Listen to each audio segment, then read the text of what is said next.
¿Qué tal? ¿Cómo están ustedes? Bienvenidos a la entrevista verdadera que hacemos aquí en la red. Hay un aforismo, un dicho que dice que nadie está obligado a lo imposible. Y me da la sensación, la impresión de que era imposible prever un escenario como el que estamos viviendo hoy día en Chile con estos incendios forestales que arrasan ya casi 400.000 hectáreas.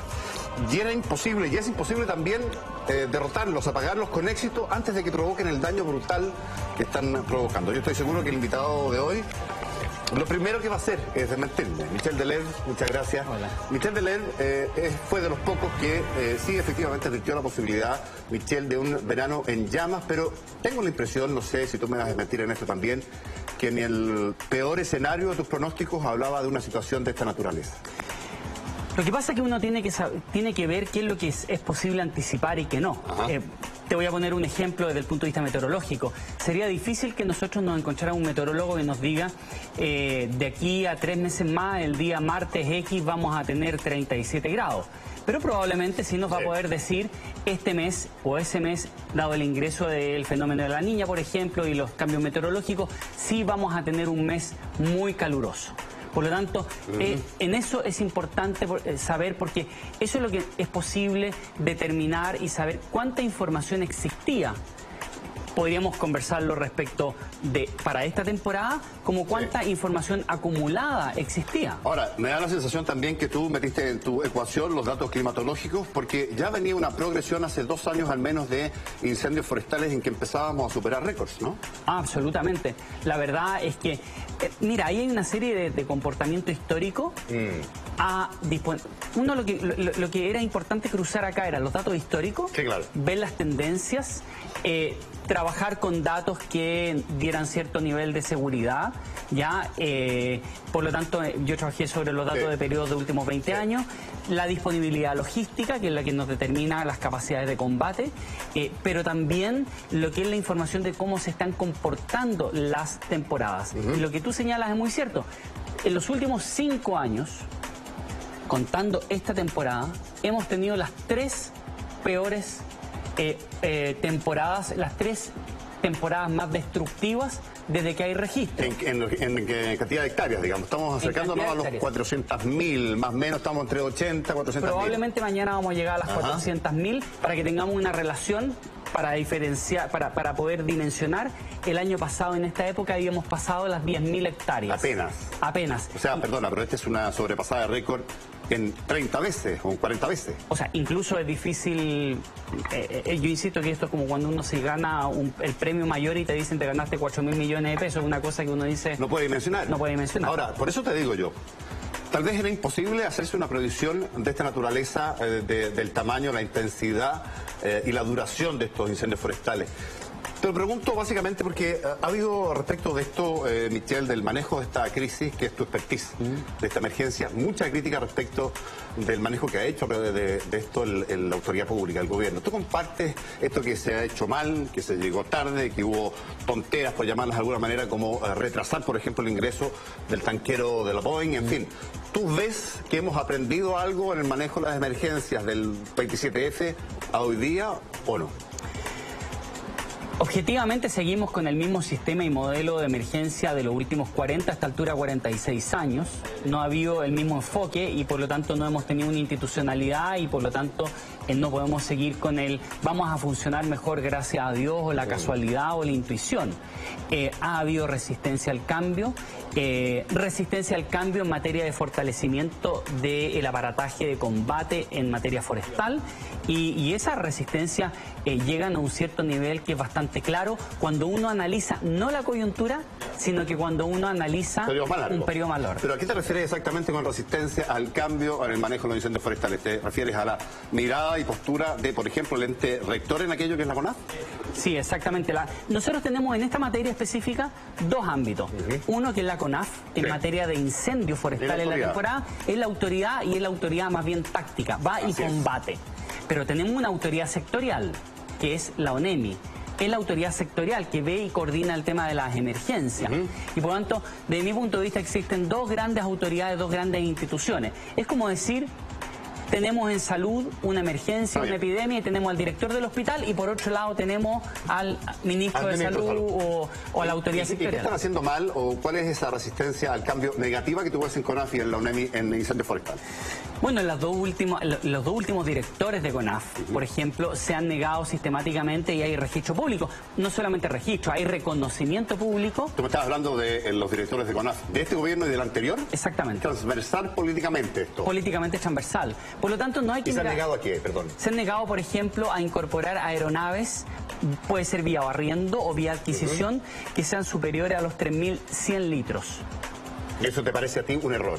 Eso es claramente un error, y es un nivel de contradicción muy importante, porque se han negado a eso, pero han autorizado el ingreso de un avión experimental, porque la verdad es que el supertanker es un avión experimental. Experimental en Chile, en su geografía, pero en el mundo no. Sí, tiene permisos de vuelo en Estados Unidos que fueron recién dados muy recientemente, y por lo tanto es un avión que está mostrando sus capacidades, ajustándolas para poder entrar a un mercado de arriendo de equipos, que es un mercado bastante amplio en términos de aeronaves para combate de incendios forestales. Entonces, de 72.000 litros. Entonces, sí, claro, la contradicción de, a ver, no crecemos a los 4.000, 6.000 litros, que son aeronaves versátiles, de muy buena capacidad de descarga, etcétera. Que pueden cargar en lagos, en el mar, o qué sé yo. Exacto. Entonces, ahí, de hecho, hay un reconocimiento del director del gobierno pasado, que me parece que lo dijo en estos días, que él dijo que él se opuso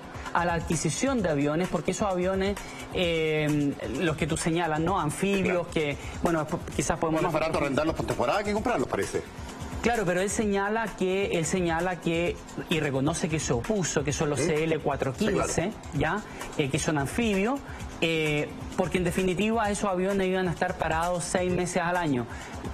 Claro, si un avión de incendios forestales probablemente va a estar parado 6 meses en el año. Por eso te digo, no tiene ninguna rentabilidad en esos 6 meses. Exacto, pero si yo te digo que el avión es un avión multipropósito, que es para patrullaje marítimo, rescate marítimo... Cambia la figura, obviamente. Transporte de personas, etcétera. Y además, incendios forestales, en España, ese avión es operado por una rama de la Fuerza Aérea.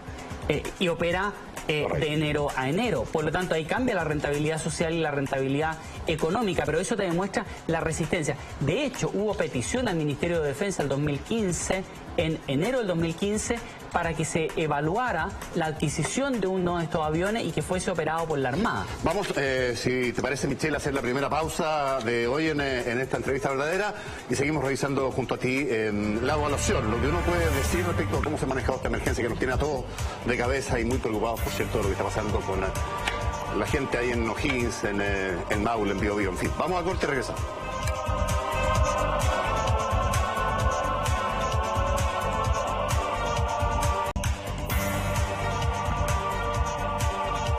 Bueno, Michel Delerme, ustedes lo conocen, es un experto reconocido en manejo de emergencias.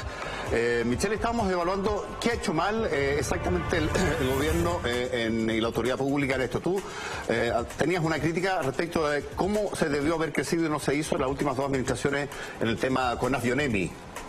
Exacto, porque finalmente ONEMI es la autoridad en materia de emergencia. Tanto es así que ellos manejan una gran cantidad de recursos para poder arrendar aeronaves cuando se decretan las alertas rojas. Por lo tanto, tienen una participación en el arriendo, por ejemplo, de aeronaves de combate.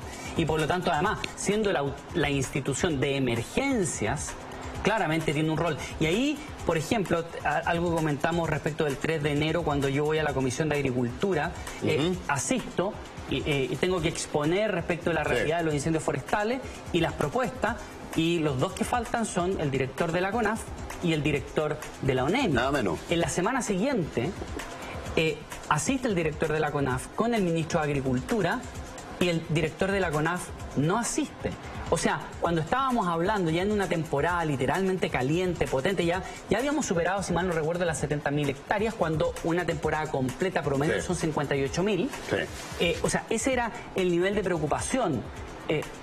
El director de ONEMI parece que sintió que no tenía nada que hacer en los incendios forestales. Y con eso está la crítica también de haber tenido en el suelo no operativa la mitad de la flota de los aparatos aéreos de la CONAF, ¿no? ¿Verdad? Los propios, los que sí tiene. Exactamente, bueno, de hecho... Aunque son menores, son operativamente necesarios en coyunturas como esta. Al principio de la temporada son los aviones que hay. Exacto. Porque los contratos empiezan a funcionar progresivamente y cuando tú sales públicamente, que eso lo dijo el director de la CONAF actual, claro, le preguntan comunicacionalmente y él dice... Tenemos primero 5 porque en diciembre llegó un sexto, pero todo el tiempo habla de la totalidad, de la cantidad en stock. Pero, claro, curiosamente, de esos no señala 3 estaban en el suelo. Que la mitad estaba sin funcionar. ¿Te pareció un error de parte de la CONAF también públicamente despreciar técnicamente la utilidad del supertanquero y dilatar su ingreso? Me parece que fue más bien un mal manejo comunicacional debido a que el director de la CONAF fue excesivamente tajante y creo que pasó más bien a una cuña de orden comunicacional con quizás un componente más bien político, más que ir a un sesgo político por donde venía esto. Probablemente. Lo había propuesto el expresidente Piñera, era un aporte de un privado, de la familia Walton, si tú quieres, sí, los dueños de Walmart y por ende de Líder. ¿Tú crees que hay un sesgo ahí? ¿O hubo un sesgo? Yo creo que hubo un error, sí, porque la verdad es que desde el punto de vista de argumentos, si nos vamos al fondo, los tanques, no solamente el supertankers, todos aquellos aviones que son sobre 10.000, tienen como toda herramienta, como si esto fuera una orquesta, todo instrumento tiene sus particularidades. Ventajas y limitaciones. Exactamente. Y más agua, pero menos movilidad, digamos. O sea, es lógico, ¿no? Sí, claro. Y requiere más infraestructura de aterrizaje. De hecho, lo hemos visto en estos días, por ejemplo. Se devuelve a Santiago siempre. Exacto, pero lo otro, tiene un ciclo de trabajo que es más lento. A diferencia de un avión o un helicóptero. Se demora más en cargarse, evidentemente. Exacto, por lo tanto el ciclo de combate es más lento. Entonces muchas veces tú tienes que considerar que dependiendo del incendio, tú lo que requieres es un ciclo rápido, porque si te demoras mucho en cargar, ese incendio sigue propagándose. Entonces llega sobre todo en el primer momento, hay que atacar. Y aquí estamos hablando de que muchas veces lo que tú quieres, o sea, lo ideal es que tú en la primera hora y media, tú le hayas dado absolutamente con todo el incendio. ¿Cómo evalúas tú el funcionamiento del tanquero? ¿Ha pasado la prueba, entre comillas, a la que lo sometió la CONAF y el gobierno en estas 48 horas o tiene limitaciones que son evidentes? Yo creo que el tanquero tiene las limitaciones. ¿Es una herramienta más que ha funcionado? Es una herramienta más que funciona en el marco de sus limitaciones y sus virtudes. Y probablemente tendríamos un escenario más complejo sin esta herramienta hoy día. No sé si haya tenido tanto... Te lo digo porque Bomberos ha elogiado el funcionamiento de la operatividad y la eficiencia, ha bajado la temperatura, al menos en las zonas donde ha descargado. Sí, la verdad es que eso yo creo que es algo que tiene que ser más medido. De hecho, en España se midió y la conclusión no fue positiva precisamente porque terminaba lanzando a mucha altura. Entonces, bueno, ahí hay una serie de evaluaciones. El tema es que uno no puede evaluar un tanquero respecto de la versatilidad de un helicóptero o un X-Factor de 3100. Entonces, cada instrumento, este es un trombón. El trombón va a sonar y va a funcionar como trombón. Como trombón y no tiene otra posibilidad. Y no puedes pensar... No va a ser un clarinete ni nada. Exactamente. Y por lo tanto hay que evaluarlo en su dimensión y es una herramienta útil en la medida en que esté claro el propósito y se use para ese propósito. Útil, pero no tan útil, vale decir, porque hay quienes están pidiendo más tanqueros, digamos. De hecho, se aceptó la oferta del gobierno ruso hecha hace 3 días, entiendo, de un tanquero que es un poco más versátil que este, porque puede aterrizar en pistas algo más chicas que las de Arturo Merino Benítez, digamos, y que tiene casi la mitad, 40.000 versus 70.000 de agua. ¿Te parece necesario introducir más tanqueros en este combate?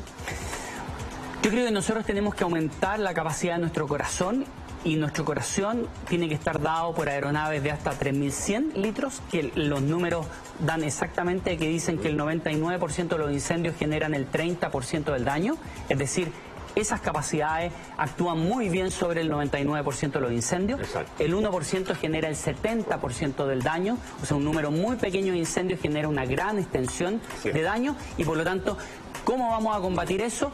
Ese corazón tiene que tener mayor capacidad de bombeo y ese bombeo está... Y estáis hablando de comprar, Michelle, y operar en Chile aviones en mayor cantidad y mayor capacidad, ¿eso es? Corto plazo, o sea, cuando hablo de corto plazo estamos en medio de una crisis, es cooperación internacional y arriendo. En el corto plazo, próxima temporada, probablemente lo más viable es arriendo debido a los tiempos que demora la adquisición y probablemente habría que evaluar quizá la adquisición de alguna aeronave de capacidad de entre 4.000 y 6.000. Esto te voy a preguntar, ¿cuáles son exactamente los rendimientos de las naves que requiere Chile para tener en su propio arsenal, entre comillas? Bueno, la verdad es que va a depender mucho de la evaluación que se haga del mix que uno quiera. Un tanquero, dada su poca versatilidad, es la última línea y tiene que ver mucho también con la estrategia. Por ejemplo, un tanquero en muchos países se utiliza para un combate indirecto. Es decir, como no tiene precisión, moja antes volumen, de la línea de fuego. Tú lo has dicho. ¿Y moja con qué? Con retardador, con retardante. Exacto. Cuando llega el fuego, que lo que ese hace es polvo, disminuir. que no es polvo, que es agua, coloreada roja en general, ¿no? El color es para medir el impacto, ¿dónde pegó? Exactamente. ¿No? Y por lo tanto, muchas veces. Entonces la pregunta es, estratégicamente, ¿vamos a empezar a utilizar, por ejemplo, un combate más indirecto? Sí, esa es la decisión estratégica desde el punto de vista del modelo de combate. Que se queme lo que se quemó, pero para ahí. Y vamos a establecer una línea de sacrificio. Barrera, claro. Y va a ser una de nuestros... Bueno, entonces puede ser un tanquero. ¿Y qué puede ser un tanquero? Desde arriendo hasta la modificación de un avión C-130, Hércules, que se incorpora un dispositivo al interior que se llama MAFS, que fue desarrollado en la década de los 70. Tanque con capacidad de almacenamiento se demora como 2 horas en subirlo y adaptarlo, y tiene una capacidad de poco más de 10.000 litros. Mira. Podría ser eso, ¿te fijas?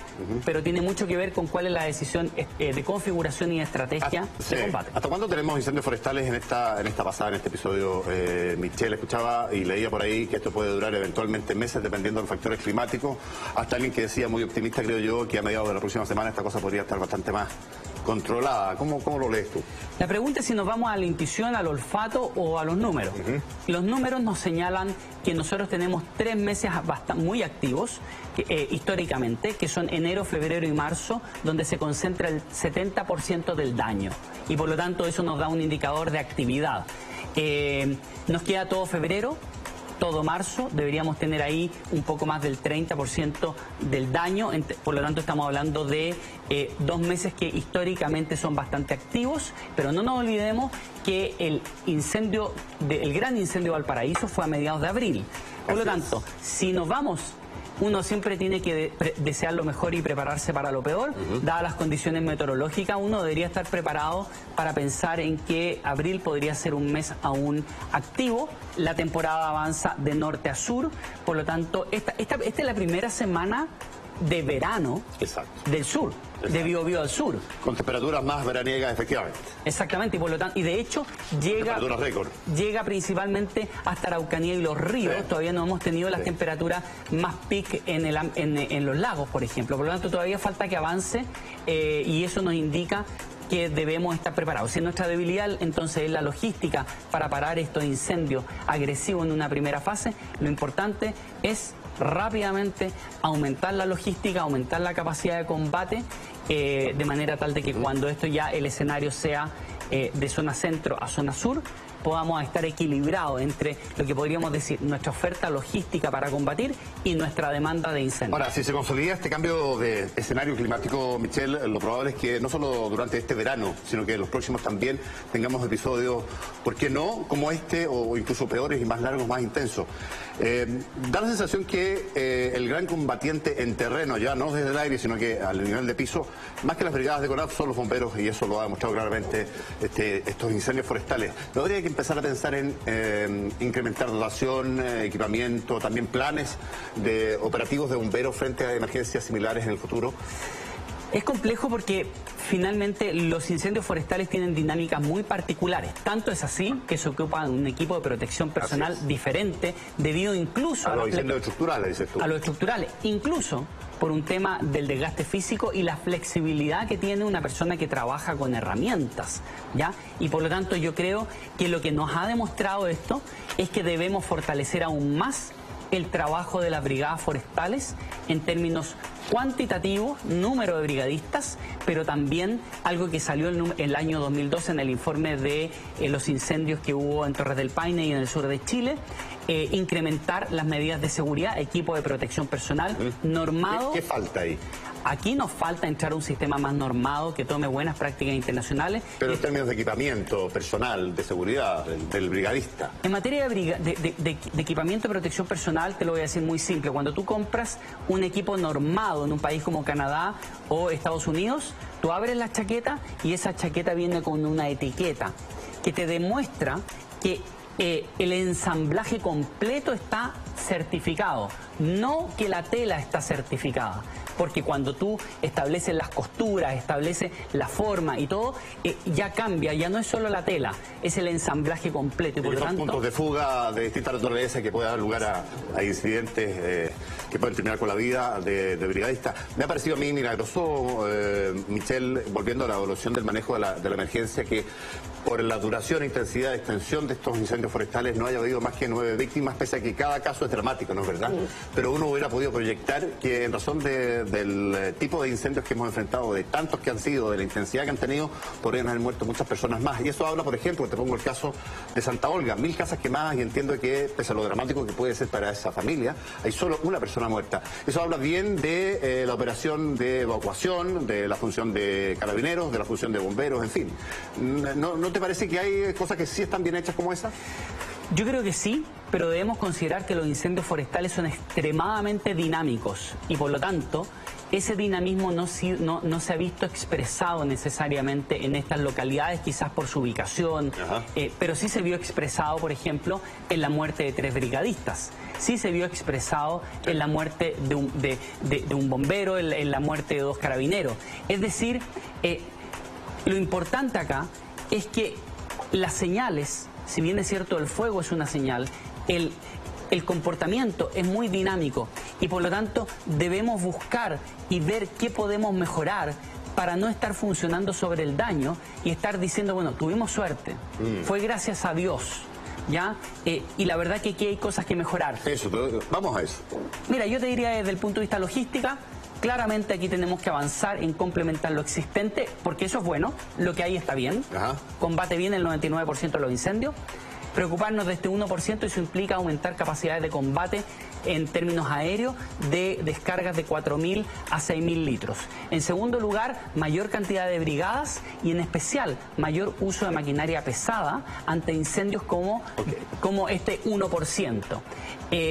Por otra parte, yo creo que organización y entrenamiento comunitario debidamente encadenado con el fortalecimiento de los municipios para que se hagan acciones de mitigación y de prevención con involucramiento comunitario durante todo el año, se genere mayor educación y mayor participación e involucramiento comunitario y que además incluso esas comunidades organizadas y entrenadas sean capaces de responder y actuar en los primeros minutos en coherencia con los esfuerzos con los refuerzos que vienen en camino. Ahí vamos ya armando avances relevantes en materia de modernidad y yo te diría que la superestructura, que aquí dejemos esto de que cada uno es dueño de su emergencia, y que sepamos que aquí hay una entidad que es coordinadora, que está a cargo de las emergencias y en segundo lugar... Pero que no tiene nueva estructura, nueva ley todavía.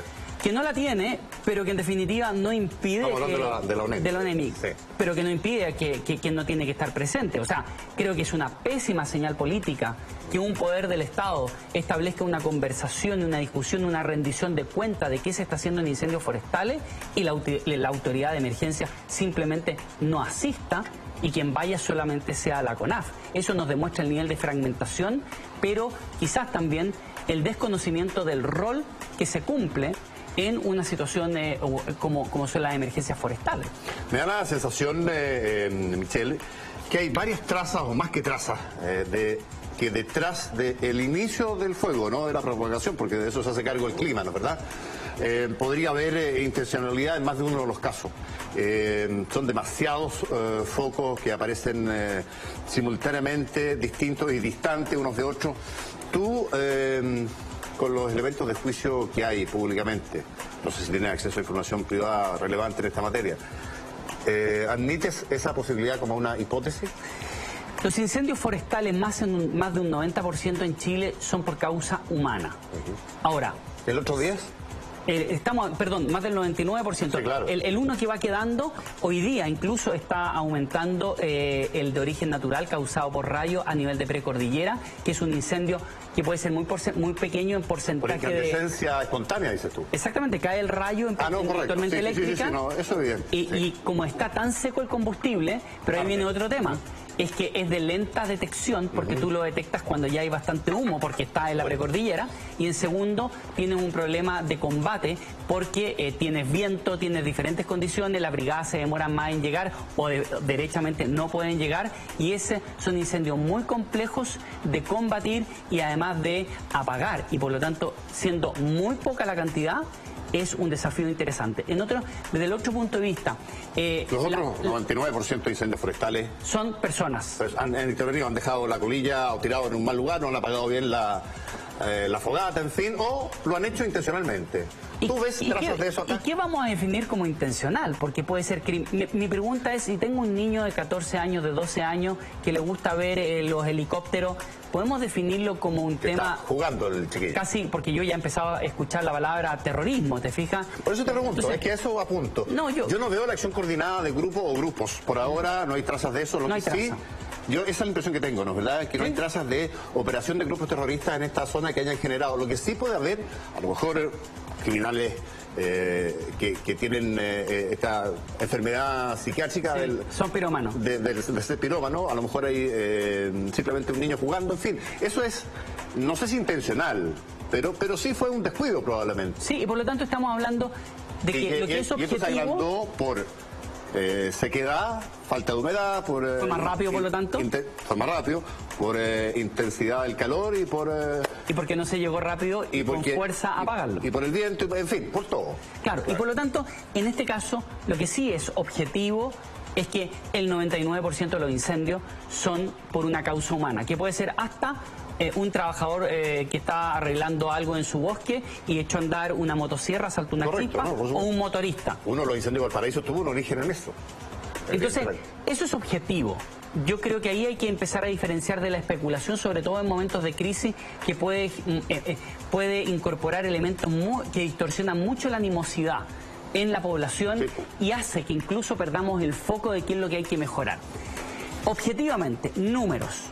El número de incendios forestales en esta temporada a nivel nacional se mantiene en rangos normales, con variaciones que son hasta el momento bastante aceptables. Perdona, estás hablando de número, de inicio de focos. Que es el indicador de la acción humana, ¿cierto? La propagación es otro tema. La propagación es otro tema.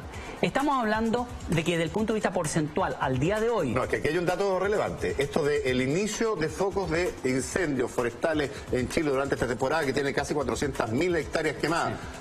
20 veces más que el año pasado a esta fecha. Exacto. El inicio está enteramente en los rangos normales.